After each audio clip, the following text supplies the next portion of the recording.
వాళ్ళ బద్వేల్ కాన్స్టిట్యున్సీ రావడం జరిగింది. ముఖ్యంగా ప్రభుత్వం వచ్చి సంవత్సరం అయింది. అయిన తర్వాత ఏ కార్యక్రమాలు ఈ ప్రభుత్వం చేసింది అన్నింటినీ కూడా ప్రజల్లోకి ఏ విధంగా వెళ్తుందనే దానికోసమే ఇవాళ రాష్ట్రం మొత్తం కూడా తిరుగుతూ ఉన్నాం. మా ముఖ్యమంత్రి నారా చంద్రబాబు నాయుడు గారు కానీ, తెలుగుదేశం పార్టీ క్యాడర్ కానీ అందరూ కూడా తిరుగుతూ ఉన్నారనమాట. మా కేఎస్ఎస్ ద్వారా ప్రతి ఇంటికి వెళ్ళి ఈ కార్యక్రమాలన్నీ కూడా అందేటట్టు చేస్తాం. మన ప్రభుత్వం వచ్చి ఏదైతే ఆ రోజు మనం చెప్పామో, ఎలక్షన్ హామీలు ఇచ్చాము. ముఖ్యంగా పిల్లలు చదువుకోవడానికి డబ్బులు ఇచ్చే కార్యక్రమం కానీ, రైతులకు ఇచ్చే కార్యక్రమం తొందరలో మొదలు పెడతాం. ఆగస్టు 15 నుంచి బస్సు ఆ రోజు ఉచితంగా బస్సు ఇస్తాను, అది కూడా చేస్తున్నాం. పెన్షన్స్ ఏదైతే చెప్పామో మాట ఇచ్చిన దాని ప్రకారం 4,000 రూపాయలు పెన్షన్ పెంచాం.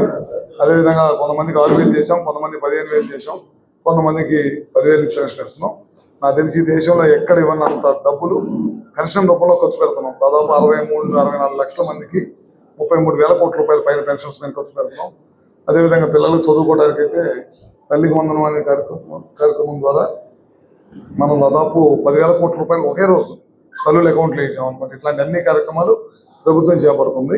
ఇవన్నీ కూడా ప్రజల్లోకి తీసుకెళ్ళడం కోసం ముఖ్యంగా ఈ కార్యక్రమం పెట్టాం. దాంతోపాటు మా డిపార్ట్మెంట్కి సంబంధించి అందరం రమ్మని చెప్పాము. ఇవాళ కడప జిల్లాలో ఏ కార్యక్రమాలు చేస్తాం, సబ్స్టేషన్స్ ఎన్ని ఇచ్చాము, ఆర్టీసీఎస్ ఎలా జరుగుతుంది, పిఎం సూర్య గారు 20 లక్షల కనెక్షన్ ఈ రాష్ట్రానికి కేంద్రం ఇచ్చింది. దాన్ని అట్లానే పిఎం కోసం ఎక్కడైతే అగ్రికల్చర్ ఉందో అక్కడంతా కూడా రాబోయే రోజుల్లో సోలార్ ప్లాంట్లు పెట్టి పవర్ ఎక్కడ కూడా వేస్టేజ్ లేకుండా దానికి అందుబాటులో ఉన్న సబ్స్టేషన్లో కట్టేసి అవి కూడా టెండర్ ప్రక్రియ పూర్తయింది. ఇవన్నింటినీ కూడా వినియోగంలో తీసుకొచ్చే కార్యక్రమంలో ఈ ప్రభుత్వం ఉందన్నమాట. ఖచ్చితంగా రాబోయే రోజుల్లో ఏ కార్యక్రమం ఉన్నా సరే, మా పవర్ డిపార్ట్మెంట్కి సంబంధించిన ఏదైనా సరే అవన్నీ కూడా తప్పకుండా చేస్తాం. కరెంటు బిల్లులు అయితే గత ప్రభుత్వం విపరీతంగా నిర్వీర్యం చేసిన వ్యవస్థని దాదాపు 1,30,000 కోట్లు అప్పులు చేసేసి కరెంటు వ్యవస్థని మా డిపార్ట్మెంట్నే సర్వనాశనం చేశారు. ఇప్పుడు అన్నింటిని కూడా దాన్ని రెక్టిఫై చేసేసి పవర్ బిల్లు పెంచకూడదు అనేది ముఖ్యమంత్రి గారి ధ్యేయం. రాబోయే రోజుల్లో పవర్ బిల్లు పెంచకుండా ప్రజలకి నాణ్యమైన విద్యుత్ 24 hours ఇవ్వాలి. దీంట్లో పాటు సోలారు, విద్యుత్తు, సోలారు, విండ్, పిఎస్పీలు ఎక్కడైతే మనకు అనుకూలంగా ఉన్నాయో అన్ని కూడా రెడీ చేసి తీసుకురావాలన్నమాట. ఎందుకంటే మనం అప్పట్లో 14 to 19 రాష్ట్రం విభజన అయిపోయిన తర్వాత మన రాష్ట్రంలో 7,000 మెగావాట్ల నుంచి 8,000 మెగావాట్ల పైన రెన్యూబుల్ ఎనర్జీలో మనం పెట్టిన తర్వాత గడిచిన 5 సంవత్సరాలు 1 మెగావాట్ కూడా ఈ రాష్ట్రానికి అందుబాటులోకి రాల. మన తర్వాత స్టార్ట్ చేసిన రాష్ట్రాలు గుజరాత్ కానీ, రాజస్థాన్ కానీ, కర్ణాటక కానీ అన్నీ కూడా ముందుకెళ్ళిపోయినాయి. ఇప్పుడు వాటితో పాటు పోటీ పడాలనే ఉద్దేశంతో మనం రెన్యూబుల్ ఎనర్జీకి సంబంధించి చాలా సంస్థల్ని కాన్ఫిడెన్స్ క్రియేట్ చేసి, ఎందుకంటే గతంలో చాలా ఇబ్బందులు పడ్డారు, వాళ్ళందరూ కూడా కాన్ఫిడెన్స్ క్రియేట్ చేసి మళ్ళీ తీసుకొస్తున్నాం. వీళ్ళందరి చేత ఇండస్ట్రీస్ పెట్టిస్తున్నాం, రెన్యూబుల్ ఇండస్ట్రీస్ పెట్టి పవర్ తయారు చేపిస్తున్నాం. మనకి అనువైన ప్రదేశం రాయలసీమ అనే ప్రాంతం మనకి మంచి అనువైన ప్రదేశం. ఈ ప్రాంతంలో మనకు అవకాశం ఉంది కాబట్టి ఇక్కడ నుంచి రెన్యూబుల్ ఎనర్జీని ఎక్కువగా తీసుకొని సోలార్, విండ్ కానీ, పిఎస్పీని ఎక్కువగా తయారు చేసి మన రాష్ట్ర వినియోగాలకే కాకుండా దేశంలో ఎక్కడున్నా సరే ఆ వినియోగించడం కోసం తయారు చేసే కార్యక్రమం కూడా చేపట్టాం అన్నమాట. తద్వారా ఉద్యోగ అవకాశాలు కూడా వస్తాయి. ఉద్యోగాలు కూడా చాలా పెద్ద ఎత్తున ఉద్యోగాలు తీసుకోవడానికి అవకాశం ఉంది. మీకు తెలుసు, లోకేష్ గారు 20 లక్షల ఉద్యోగాలు ఇవ్వాలని ధ్యేయం పెట్టుకున్నారు. దాంట్లో అవకాశం ఉన్న చట్టాల్లో ప్రభుత్వ ఉద్యోగాలు, టీచర్ పోస్టులు 6,300, 6,400 పోస్టులకి తొందరలోనే డిఎస్సీ పిలుస్తున్నారు. అదేవిధంగా ప్రైవేట్ ఉద్యోగం, అన్ని గవర్నమెంట్ ఉద్యోగాలు చేయలేం కాబట్టి కొంతమేర ప్రైవేట్ ఉద్యోగాలు రావాలంటే ప్రైవేట్ ఇన్వెస్టర్స్ రావాలి, ఇక్కడికి వచ్చి ఫ్యాక్టరీలు పెట్టాలి. ఒక ప్రైవేట్ ఇన్వెస్టర్స్కి ఒక కాన్ఫిడెన్స్ క్రియేట్ చేయాలి. అది ముఖ్యమంత్రి నారా చంద్రబాబు నాయుడు గారి వల్ల వైద్యం అని చెప్పి తెలియజేసుకుంటూ, ఈ ప్రభుత్వం ఎలక్షన్ ముందు ఏదైతే మాట ఇచ్చిందో అవన్నింటిని కూడా చూచే తప్పకుండా ఈ ప్రభుత్వం చేసిందని చెప్పి మీ అందరూ కూడా తెలియజేస్తాం. ఓకేనా? గతంలో మేము ఇంటింటికి వెళ్ళి బాబు షూరిటీ భవిష్యత్ గ్యారంటీ అనే ధ్యేయంతో బాండ్లు ఇచ్చినాం. సూపర్ 6 పథకాలు ఖచ్చితంగా అమలు చేస్తాం. ఈరోజు ఇచ్చిన మాట ప్రకారం 1వ తారీఖు సెలవు ఉన్నా కానీ 31వ తారీఖు లోపల 4,000 పెన్షన్ ప్రతి ఇంటికి చేస్తున్నాం. దాంతోపాటు మీరందరూ చూస్తున్నారు, దీపం పథకం కింద ఉచిత గ్యాస్ ప్రతి మహిళలకి వచ్చే పరిస్థితి చూస్తున్నాం.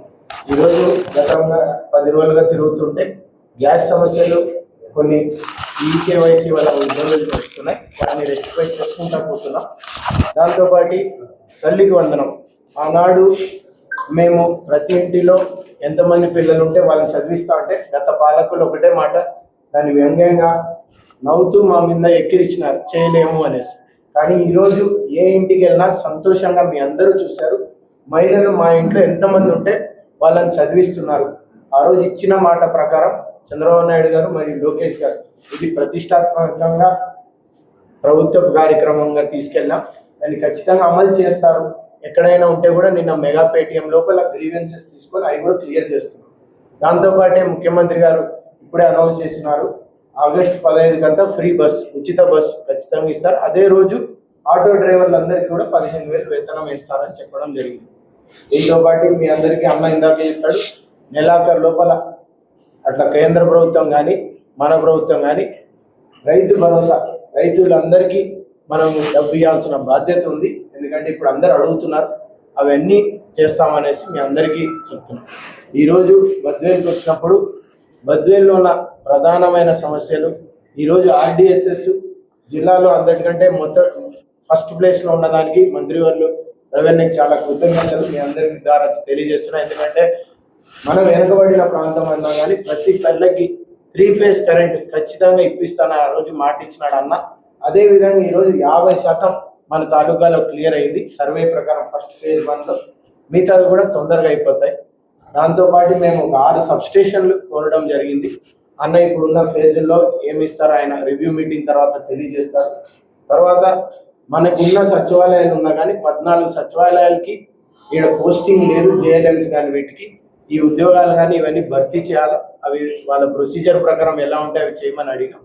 దీంతో పాటు మీ అందరికి తెలిసిందే అన్ని విషయాల్లో మనం కరెంట్తో పాటు ఇండస్ట్రీ కావాలి. కాబట్టి నేను అన్నకి గతంలోనే వాళ్ళ ఆఫీస్ సిబ్బందికి ఒక సర్వేగా చేసి పూర్వంలో 600 ఎకరాలు చూసాం.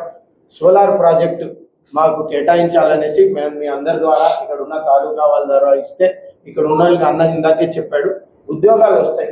ఈ ఉద్యోగాల కోసమే ఇక్కడ ఉన్న వాళ్ళందరూ వెనకబడిన ప్రాంతం మరియు మెట్ట ప్రాంతం అని ఇది చెప్తున్నాను. తర్వాత ఇరిగేషన్ వాళ్ళు కూడా చాలా మంది మాట్లాడినప్పుడు ఒకటే అడిగారు, మనకు ప్రాజెక్ట్ ఉంది, ఇక్కడికి ప్రాజెక్టు నుంచి నీళ్ళు రావాలన్నప్పుడు లిఫ్ట్ ఇరిగేషన్ కాబట్టి ఈ ఆర్డిఎస్ఎస్ కానీ ఈ ఎక్స్టెన్షన్ ఆఫ్ హెచ్టీ కానీ లేకపోతే ఎల్టీ లైన్స్ జరిగేటప్పుడు ఫ్యూచరిస్టిక్గా అవసరం ఉన్న దగ్గర లిఫ్ట్ ఇరిగేషన్ కావాల్సిన పవర్ కూడా రెడీ అవైలబుల్ సబ్స్టేషన్ నుంచి ఉండేటట్టు చూడమని కోరడం జరిగింది. ధన్యవాదాలు.